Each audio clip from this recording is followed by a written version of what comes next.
konuşulanlara tanıklık ettiniz aslında, dinlediniz. Biraz o kaldığımız yerden devam edelim istiyoruz stüdyoya dönmeden önce. Barış Vakfı biliyorsunuz daha önceki çatışmasız süreçlerde, yine çatışmalı süreçlerde de gözlemlerini yapmış, üzerine çalışmalar yürütmüş bir kurum. Bunu biliyoruz. Vakıf olarak sürece dair değerlendirmeniz ne yönlü olur diye bir giriş yapalım sizinle de. Siz istenilen düzeyde olup olmadığını nasıl yorumluyorsunuz? Öyle mi? Ya da varsa yetersizlikleri ya da eksiklikleri sizin değerlendirmeniz ne olur? Şimdi öncelikle bütün izleyicilerin iyi akşamlar diyorum.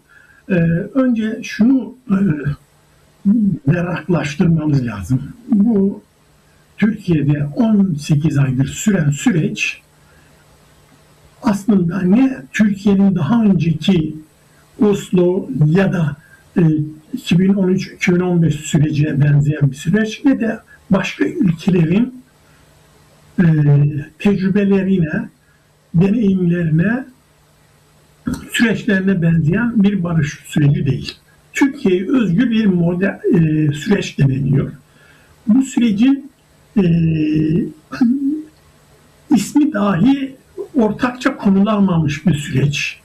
İki farklı taraflar arasında, daha açık, netçe ifade edeyim, sarayla İmralı, Abdullah Öcalan'ın süreç olarak tarif ettiği iki ayrı şey, bir ortaklaşma durumu yok. İki farklı süreç tarif ediliyor.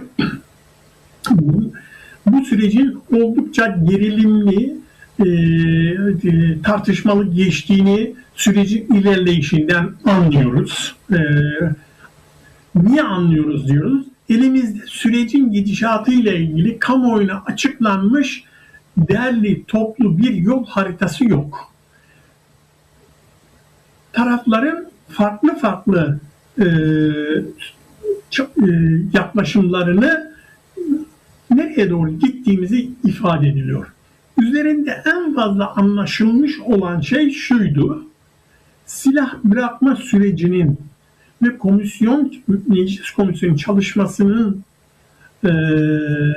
tamamlanmasından sonra sürecin meclis eliyle atılması gereken adımlar, yani daha açık netçe söyleyeyim, 17 ay, 16 ay süreç bir tür PKK'nın, Abdullah Öcalan'ın, Kürt tarafının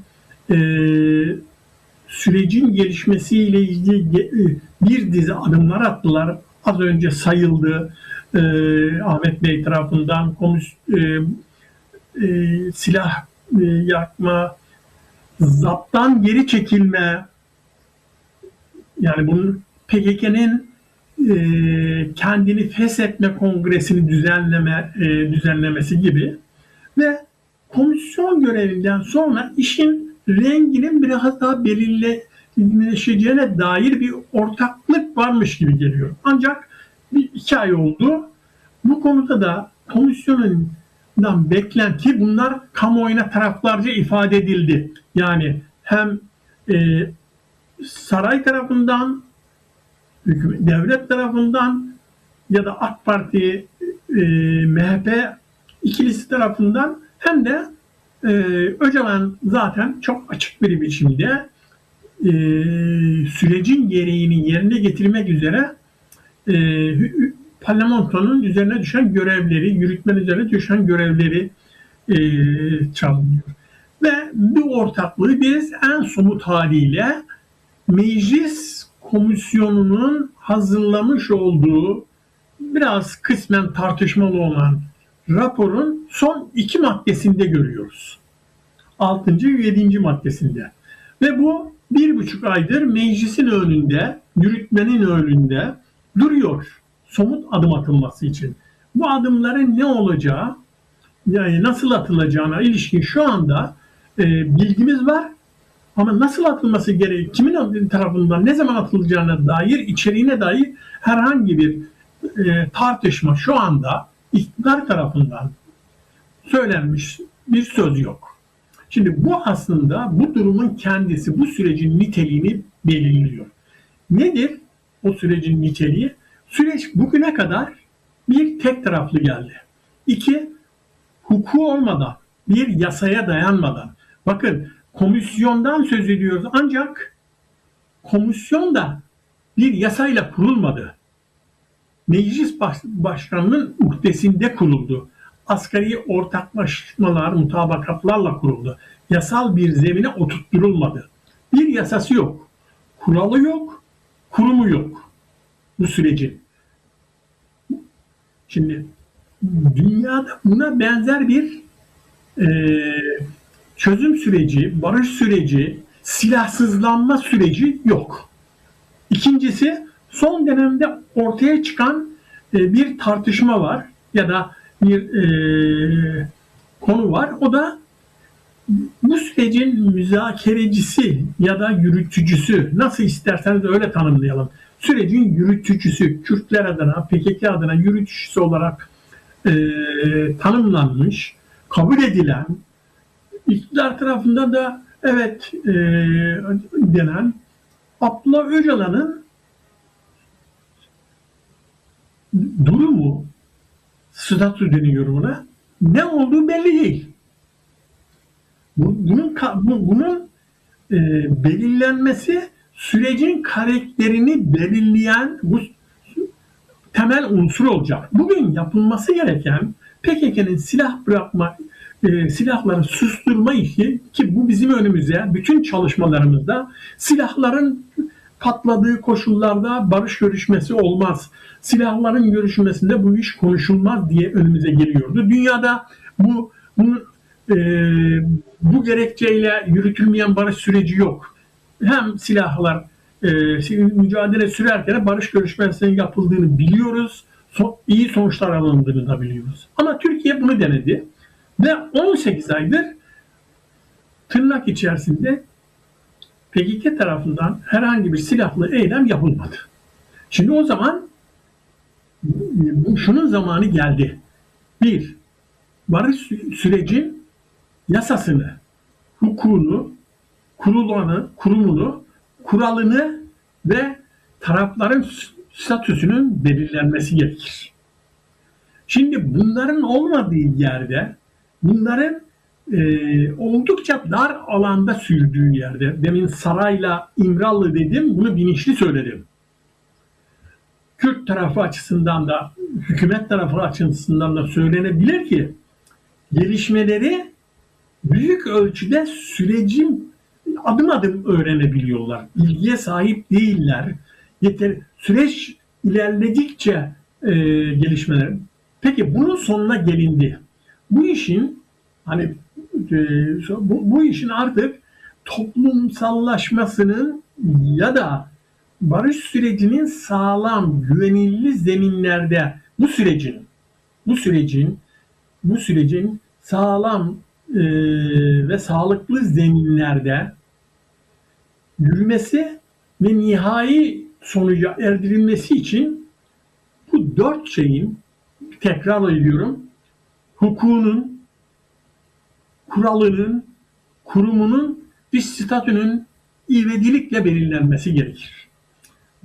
Bunun olmadığı koşullarda toplumsal heyecanı yaratabilmek, barış sürecine dair, silahların susmuş olmasına dair, dönüp bakalım 18 aydır bu silahlı çatışma olmuyor. Hele şu İran Savaşı'nda İran'a karşı başlatılan savaş sonrası bölgedeki gelişmelere dikkat ettiğimiz zaman bu işte nasıl bir kıymetli bir süreç yaşadığımızı düşündüğümüzde artık bir şeyin adını koymamız gerekir. Ben dünyadaki çeşitli örneklerden hareketle bunu söylemiyorum. İşin doğası gereği, yani siz silah bırakanı toplumsal yaşama katılımını tanımlamasanız, siz silah bıraktıranı üstlendiği görevi siyaseten tanımlamazsanız, güvenceye almazsanız, keyfilikten çıkartmazsanız bu işin sağlıklı yürümesi oldukça zor olur. Bakın, yürümesi zor olmaz diyemiyorum. Neden diyemiyorum? Bu bizim irademiz, bizim bilgimiz dışında. Ama toplumun sahiplenmesi mümkün olmaz. Bakın bu iki şeyi ayrıştırarak söylediğim, bilinçli söylüyoruz.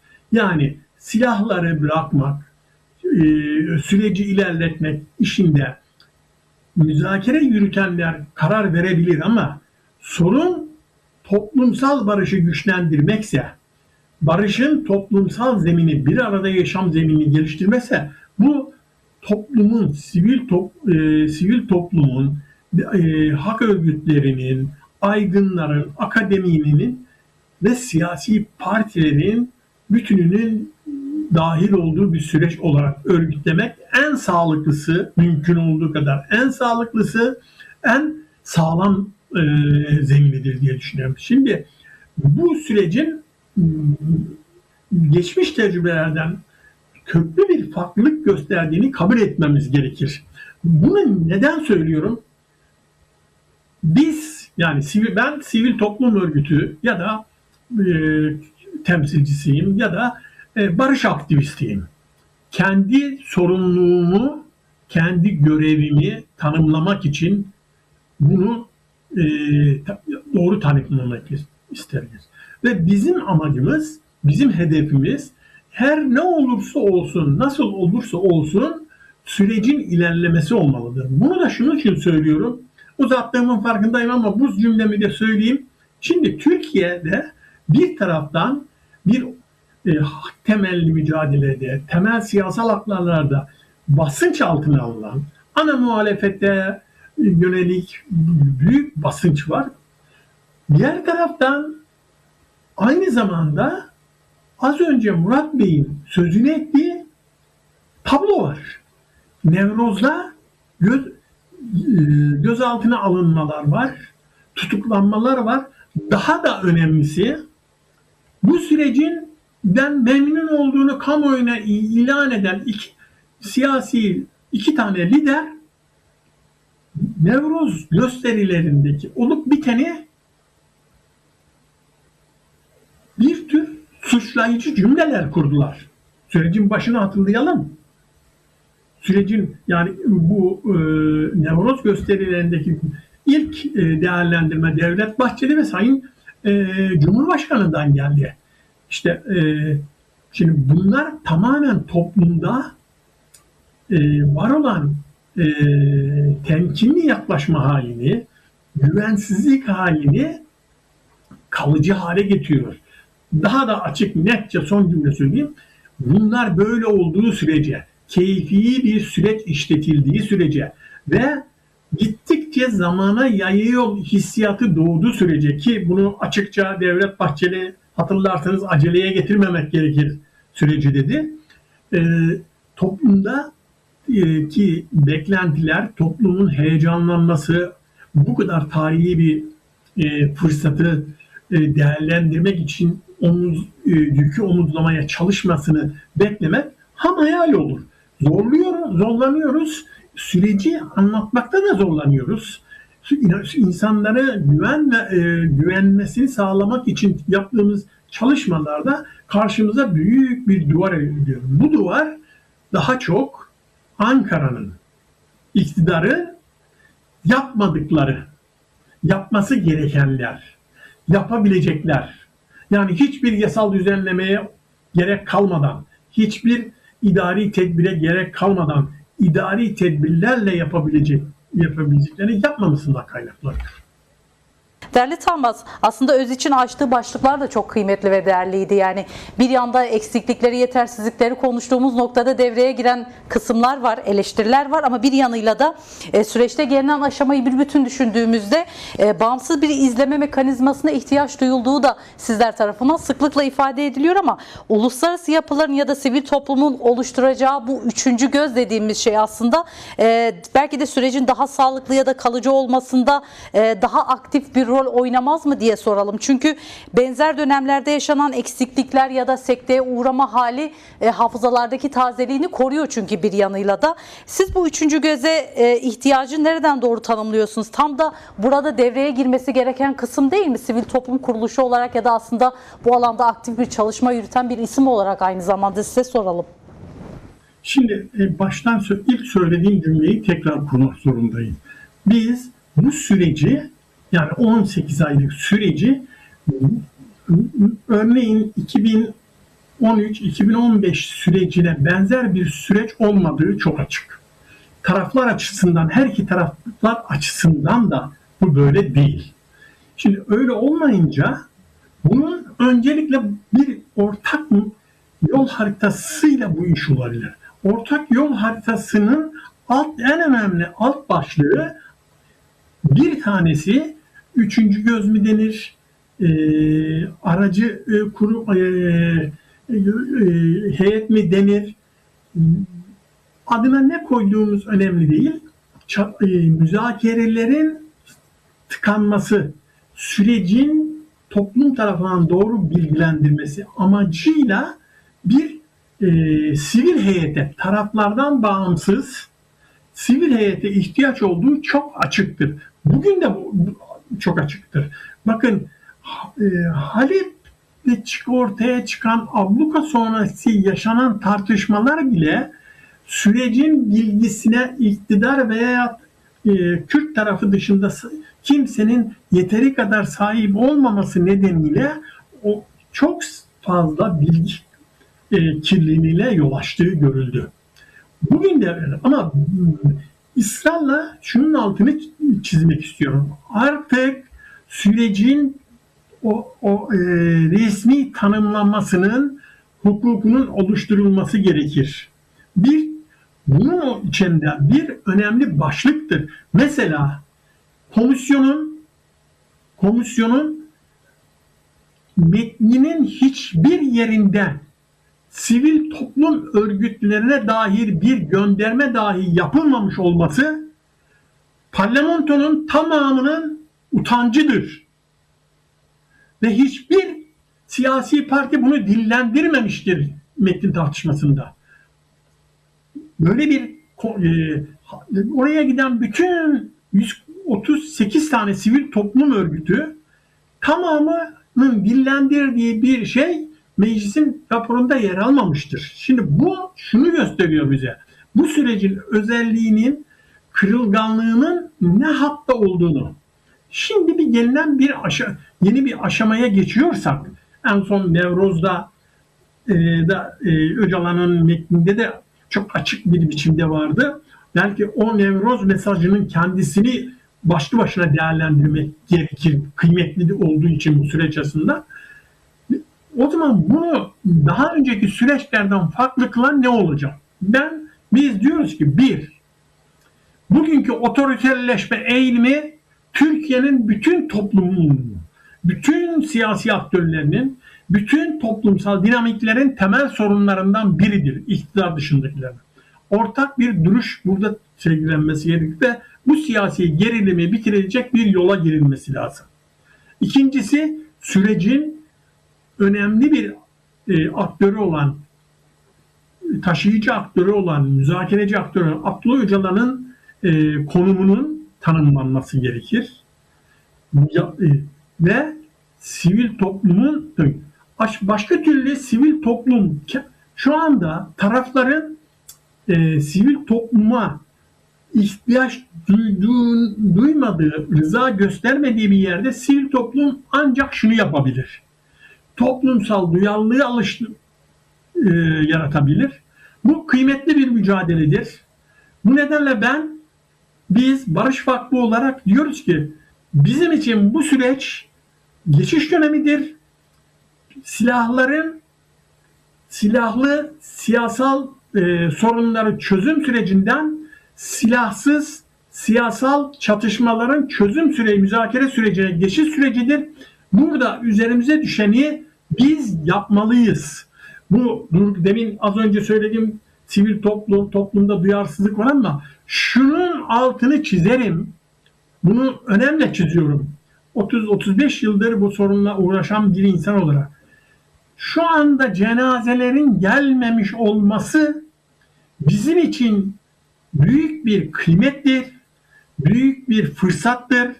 Neden fırsattır onu da söyleyeyim. Sözümüzü söyleyeceğimiz, ulaştırmak istediğimiz insanlarla ilişki kurmak için, empati yapmak için, kendimizi anlatmak için fırsattır.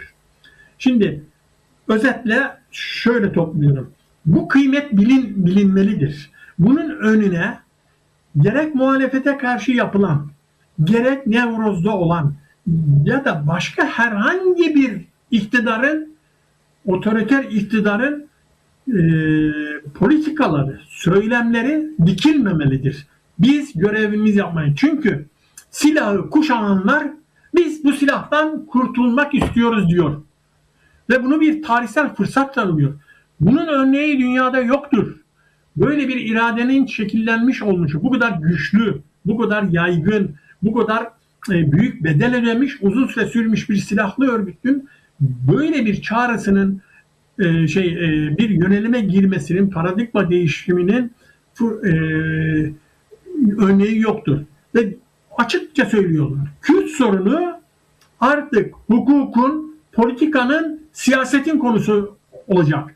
Buraya çağrı yapıyor. Öcalan'ın 27 Şubat'taki çağrısı bence esasında en önemli noktası, belki de tek noktası, önemli noktası buydu.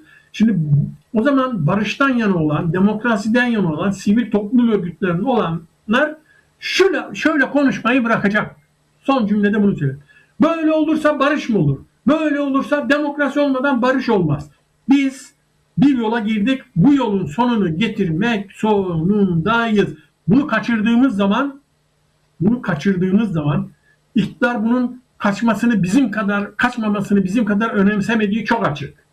Devlet Bahçeli'nin bu kadar yüksek perdeden konuşup sonra dönüp aceleye getirmemek lazım. Neyin aceleye getirmemesi lazım? PKK silahlı eylemleri bıraktık, örgütü feshettik diyeli neredeyse 10 ay oldu. 10 ay. 10 aydır ellerinde silahla Kandil'de bekliyor bu insanlar. Başka yerlerde bekliyorum bilmiyorum ama Kandil'de beklediğini dünya alem bekliyor. Daha ne kadar bekleyecek? Bu insanların daha ne kadar beklemesine gönlümüz rica edecek. Neyi bekliyor? Onlara bir kanal açılmasını, toplumsal, demokratik yaşama adım atmaları için bir kanal, bir yol tarif edilmesini bekliyor. Bizim işimiz bu. Yani şundan vazgeçmemiz gerekir. Bunu aynı zamanda hem kendi Barış Vakfı'ndaki arkadaşlarım açısından, hem barış savunulanlar, hem sivil toplum örgütleri için. Evet, biz demokrasi için, özgürlükler için, hak mücadelesi, temel haklarımız için mücadele edeceğiz ama bu tarihsel mücadele fırsatın doğru değerlendirilmesi için bütün güçler harekete geçmelidir. Burada mevcut yönetimin yalnızlaşmasını sağladığımız ölçüde, bakın, iktidara Türkiye'nin önündeki temel hendekleri atması için üzerine düşen sorumluluğu yerine getirtilebilir. Bu ne? Az önce söylediğimdir. Yasal zemine kavuşturulması, Öcalan'ın statüsünün sağlanması, silah bırakanların toplumsal yaşama katılımının gereklerinin yerine getirilmesi. Yani silahsızlanma sürecinin yasal zeminin oluşturulması ve toplumda güven artırıcı zeminin geliştirilmesi. Herkes kendisi ülküsünü söylerse, herkes kendi önceliğinin üzerinden sürece yaklaşırsa biz buradan çıkmakta zorlanırız. Bundan bence vazgeçilmesi gerekir. Ben bir miktar Öcalan'ın Nevroz konuşmasını da Kürtlere bu doğrultuda bir çağrı olarak okuyorum, anlıyorum. Umarım yanlış anlamışımdır. Öncelikle davet ettiğiniz için, dinlediğiniz için, izlediğiniz için teşekkür ederim. Biz teşekkür ederiz katkılarınızdan dolayı değerli Tanmaz.